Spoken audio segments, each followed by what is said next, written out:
En este video quiero explicar muy resumidamente en qué consiste el procedimiento concebido con el objeto de propagar ejemplares de la especie Astragalus tifoliatus, primero en vivero, es decir, de modo ex situ, y posteriormente in situ, es decir, en su hábitat, esto es, la duna primaria, el suelo arenoso de las dunas primarias en donde se desarrollan las poblaciones de esta especie. Este procedimiento fue ideado el año 2022 gracias al financiamiento muy gentil de los vecinos propietarios, a los señores Enrique Melconian, el señor Humberto Gareto y el señor Jorge Matetich, a quienes aprovecho de agradecer enormemente su gentileza.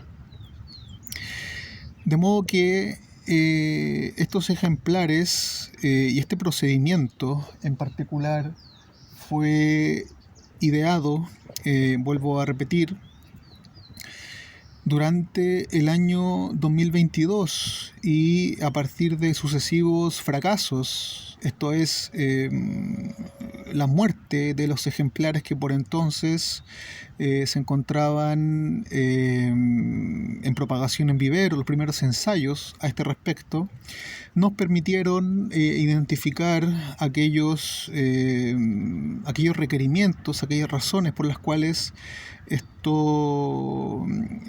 estas plantas, digamos, perecieron, en una palabra.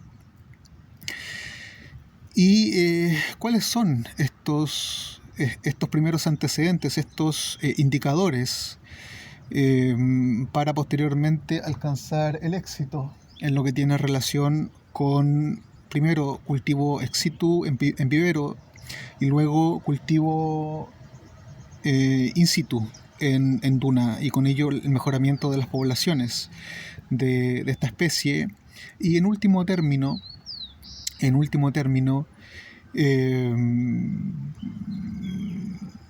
mejorar el estado de conservación de esta especie, pasando de la situación actual, que es en peligro crítico de extinción, a alguna categoría de menor gravedad, ¿cierto? Como podría ser en peligro o vulnerable o cualquier otra que mejore en lo concreto el estado de conservación de esta especie.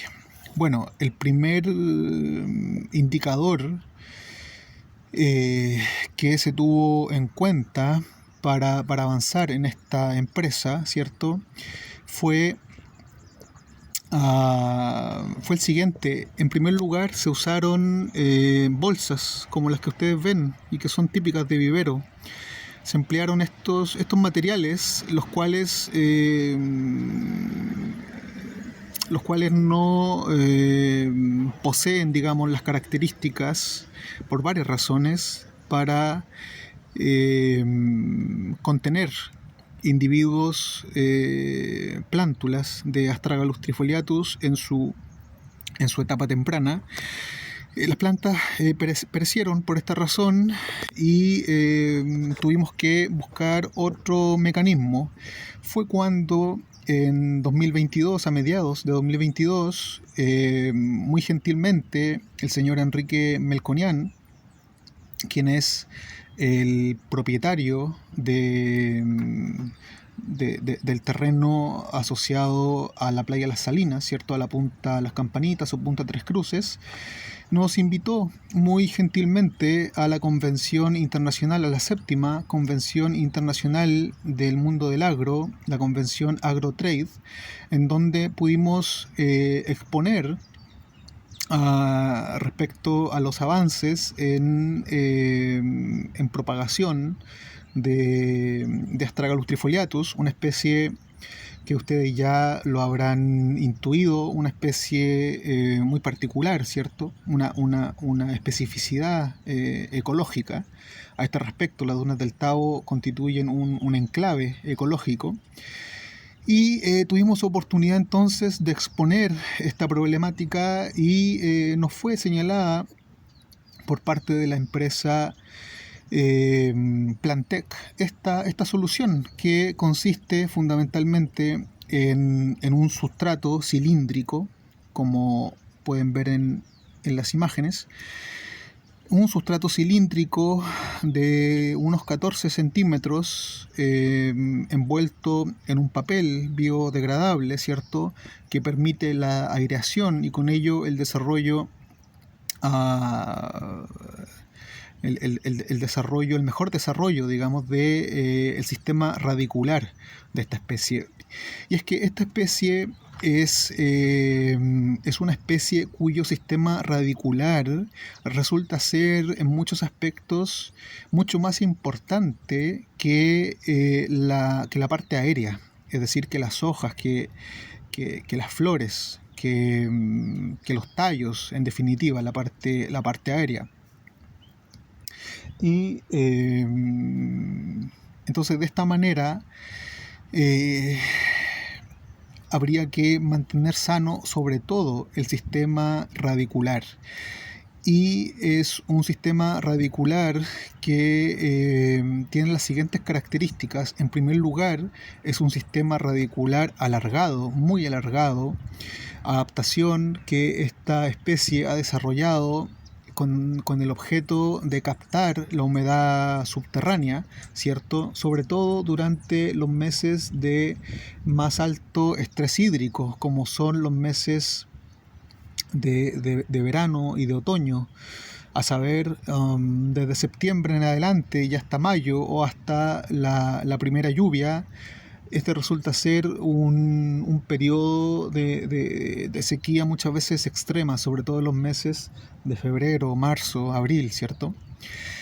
Y el caso es que esta raíz se desarrolla largamente, extensamente, y por otra parte se asocia a esta raíz como resulta ser frecuente en toda especie que pertenezca a la familia de las fabáceas, a la familia de las leguminosas, como el Astragalus, ¿cierto?, como el género como el género Astragalus, pero también de otras especies, y voy a poner el ejemplo, aquellas especies cultivables en la agricultura, como son los porotos, las lentejas, qué sé yo, el garbanzo. No por nada esta especie vernáculamente es denominada garbancillo, ¿cierto?, además de otras denominaciones. Pero el caso es que en la agricultura, por ejemplo, se emplean cultivos de leguminosas con el objeto de fertilizar el suelo y posteriormente sembrar otros vegetales como pueden ser lechugas, tomates, papas o cualquiera que fuese, ¿cierto?, de interés del agricultor, debido a que las leguminosas están asociadas simbióticamente con una bacteria del tipo Nitrobacter que tiene por objetivo captar nitrógeno atmosférico en el suelo. Y por esta razón se emplea entonces agua desclorada para efectuar el riego de los ejemplares de Astragalus. Y entonces se emplea el riego con agua desclorada con el objeto de no matar, para usar esta expresión, a las bacterias del tipo Nitrobacter y que de esa manera la planta pueda crecer más robustamente. Por otra parte, se ha ideado este procedimiento, ¿cierto?, que ya hemos venido explicando, además usando esta bandeja de propagación cuyas divisiones puedan sostener los sustratos cilíndricos para posteriormente colocar este sistema que es prosaico, es arcaico en definitiva, pero da resultados. Y entonces colocarlo dentro de un recipiente mayor con agua desclorada para que el riego se realice de la manera, capilar. El riego se genere por capilaridad, es decir, de abajo hacia arriba. Por otra parte, y con esto vamos a ir cerrando, esta especie es una especie que en su hábitat, cuando se desarrolla de manera silvestre, ¿cierto?, se desarrolla en sitios abiertos de las depresiones interdunarias de la duna primaria, lejos de los montículos, en las periferias de los montículos o derechamente fuera de los montículos que constituyen la unidad estructural de la vegetación dunaria, y por consiguiente está expuesta en todo momento a un sol directo, permanente, continuo. ¿Sí? ¿Por qué señalo este aspecto? Este es un aspecto fundamental, porque los primeros ensayos que se realizaron dentro de este vivero, ¿cierto? Voy a aprovechar de mostrar a mi audiencia nuestro vivero ubicado en la playa de Las Salinas. Los primeros ejemplares fueron cultivados aquí dentro, produciéndose un fenómeno de etiolación. ¿Qué es esto? La etiolación es un mal que afecta a aquellas plantas que, requiriendo un sol directo, la luz del sol directa, ¿cierto?, van alargándose en busca, ¿cierto?, de este sol, digamos, necesario para su pervivencia. Pensemos que esta es una especie xerofítica, además de arenícola, ¿no?, samófila. Es una especie xerofítica, de modo que requiere sol directo. Piénsase que las hojas verdaderas de esta especie son hojas pilosas, son hojas muchas veces suculentas. Esto es nada más que una serie de adaptaciones para hacer más eficiente el consumo del agua.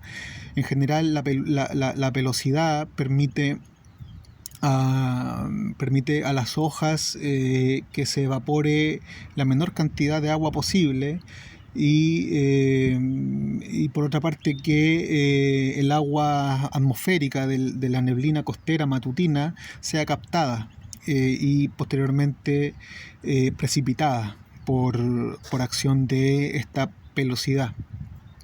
Está además referirnos a la suculencia.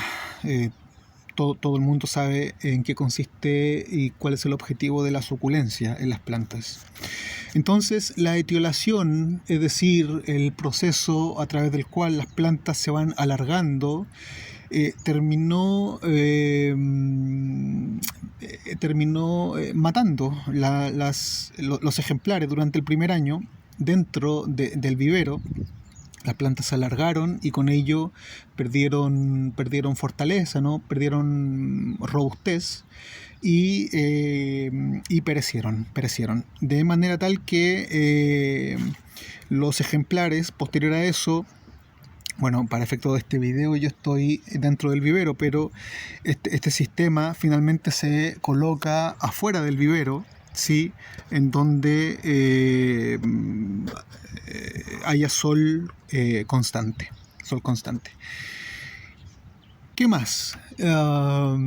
Bueno, creo que es todo. Este procedimiento espero pueda servir a todo aquel que se interese en esta materia, ¿cierto?, y que pueda aportar ciertamente con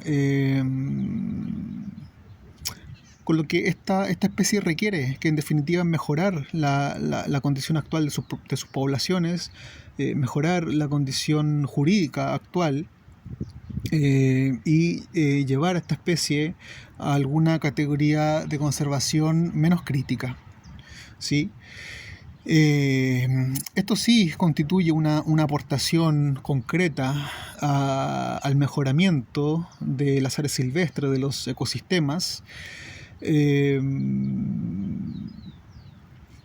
muy distinto a lo que los activistas nos tienen acostumbrados. Esto es una aproximación subjetiva, antropocéntrica, muchas veces mística, metafísica, a los sistemas ambientales,